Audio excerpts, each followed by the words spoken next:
Iwao Hakamata is the world's longest serving death row prisoner. He was wrongly convicted of a quadruple murder and has now been exonerated and awarded $1.4 million after 46 years spent on death row in Japan.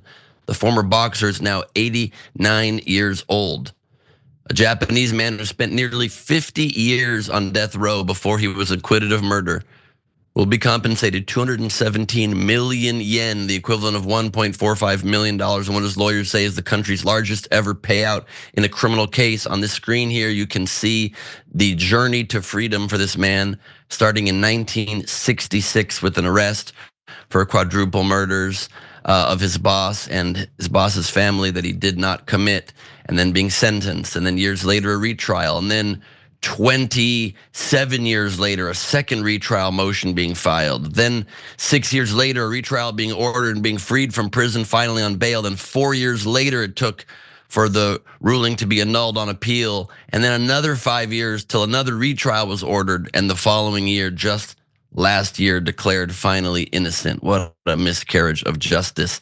Iwao Hakamata, 89 years old, was found guilty, like I mentioned, in 1968 of killing his boss's wife, and their 2 children, but was acquitted last year after a retrial. Mr. Hakamata's lawyers had sought the highest compensation possible, arguing that the 47 years in detention, which made him the world's longest serving death row inmate, took a toll on his mental health. I imagine it would. Judge Kunikoshi, who granted the request on Monday, agreed that he had suffered extremely severe mental and physical pain. The Japanese government will pay Mr. Hakamata's financial compensation in what local media is widely reporting as the biggest payout for a criminal case in the country's history. This case is one of the most famous in Japanese history. And to give you a little more history and context on it, the deaths back in 1966, to set the stage of what happened there, Mr. Hakamata was working at a miso processing plant back in '66 when the bodies of his boss's wife, and their 2 children were recovered from a fire at their home in Shizuoka, west of Tokyo. All 4 had been stabbed to death. Authorities accused Mr. Hakamata of murdering the family, setting fire to their home, and stealing 200,000 yen in cash. Mr. Hakamata initially denied doing so, but later gave what he came to describe as a coerced confession following beatings and interrogations that lasted up to 12 hours a day. In 1968, he was sentenced to death. For years, Mr. Hakamata's lawyers argued that DNA recovered from the victim's clothes did not match his, and alleged that the DNA evidence was planted.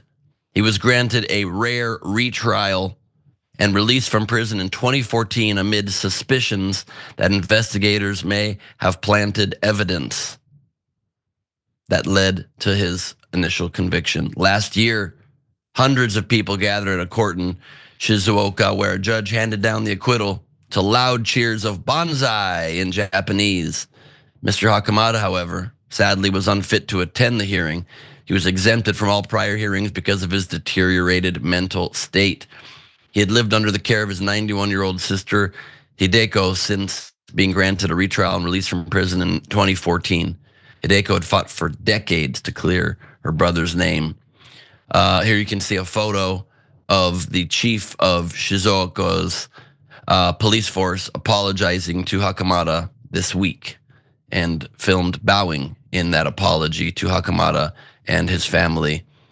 You like to see the apology, but I'd say far too little, far too late.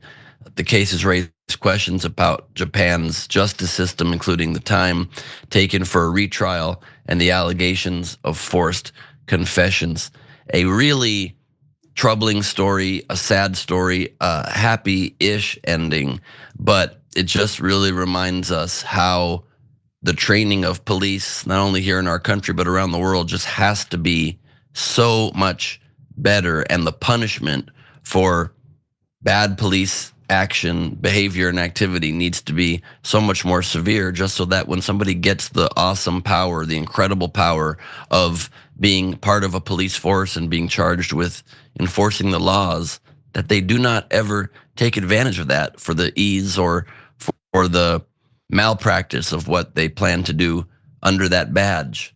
Imagine coercing through beatings a guilty confession of murder you did not commit, and then your whole life goes by, and not flashes before your eyes, but very slowly ticks away as you're put on death row for decades upon decades, thinking that your life could be taken by the state at any minute for something you did not do. Of course, your mental health would deteriorate. A monetary prize doesn't do it justice, but at least in the end, justice was served.